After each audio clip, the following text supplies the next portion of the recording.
So moving on to Chandran Krishnan. Chandran, again, prolific investor, has a lot of background in investing. So I'm going to move into the topic around investment and capital access once the startups or scale-ups go to the US. So the specific question for you, Chandran, is how should Indian startups position themselves to attract global venture capital and strategic, corporate investment funding, VC, CVC funding? Sure.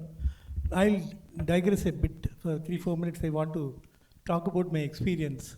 I started when I introduced myself. So I had 5 distinct, phases during my career where I was exposed to the US market. One, I told you, I was heading the BFSI, vertical, healthcare and F&A verticals for HCL Technologies in US market. We started from scratch. And I was also heading M&A. So 3.5 years. It was a great experience in terms of understanding how you build business.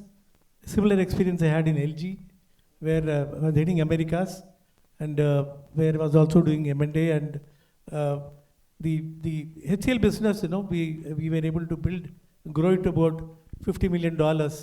It's about, today 400 crores, that day it was 200 crores. Similarly, LG, I had a similar experience running, I told you.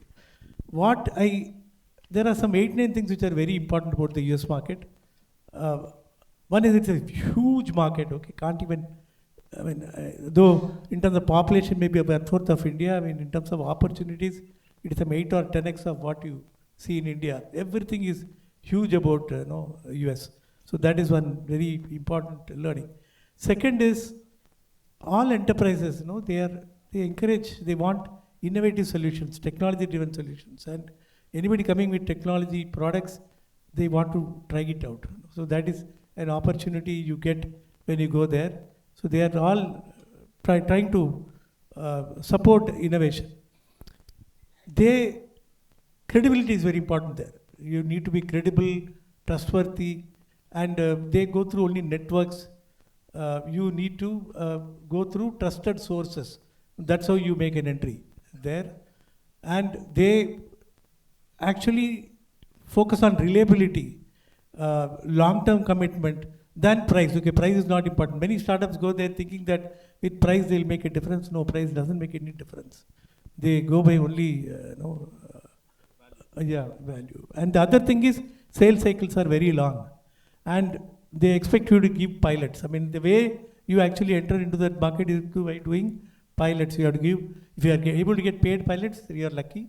Otherwise, you should be prepared to do pilots. So which means, one is there's a long cycle to actually start getting traction there. And second is you have to also do pilots, which means you need to have sufficient resources to actually enter into that market. So that is something which is there. And a few other things, access to incubators, accelerators, program like Falcon X, I think that cuts short a lot of things, and I think it gives you direct access into business contacts, mentors, and these programs are very, very useful.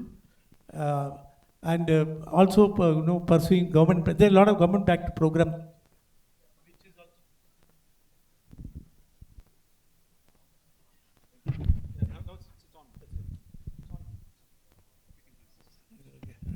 Sorry.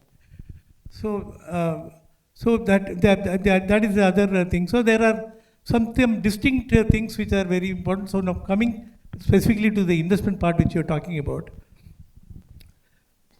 See, you have to be, the IP is given a lot of importance there. So it is important to be, have tech differentiation, and you need to have IP. So that is something which startups should look at. Without IP, you may not be able to make much progress there.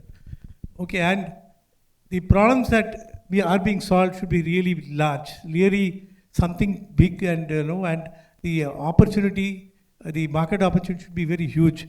So any startup going there should look at problems which are addressing something humongous. Okay, the other is there should be the startup should focus on getting some pilots, like I told you. So unless you have pilot paid programs, if there is no validation, I mean, you don't, get an audience. So it's important to have pilot programs which you need to be part of. Then only the investors really look at you. The other thing is, it is good to actually go to corporate. There are a lot of corporates and industrial ventures which actually support startups. I think you should try to become part of that to attract VCs. VCs get attracted to you when you are already part of any corporate program. Then, in terms of the milestones, I think it is important to have a clear plan where year on year, what is the kind of milestones you are going to achieve and what you are going to raise. It's not that you try to capitalize everything on day one. So you need to have a phased program, which the plan should be very clear plan, which you should be able to show. And apart from that, founders, I think founders have to be really, founders should be from the domain, and founders should also have US market understanding. So it's important to ensure that you have founders who are capable of doing that. So these are some of the things which are important to. No, very good, Chandran. Thank you. You kept it very broad. But one particular aspect which I would invite all of the panelists to maybe respond after we've done with this one round is, how much does the investment track record that you have while being based in India, how much of your current investment track record, how much of a significance or a role it plays when you go to raise overseas capital, right? So would that work in your favor? Would that be given a deep discount? How would that be looked into? So I would come back, so just request. Only one point I want to add here. Please, yeah. So in India, I think we try to see that, they are capital efficient, okay? And unit economics, today the focus is to ensure that we have profitable startups. There, I think the focus is to see how quickly you can scale. Yeah. There is a difference there. Sure. That is my experience, what I've seen. Yeah, wonderful. Thank you.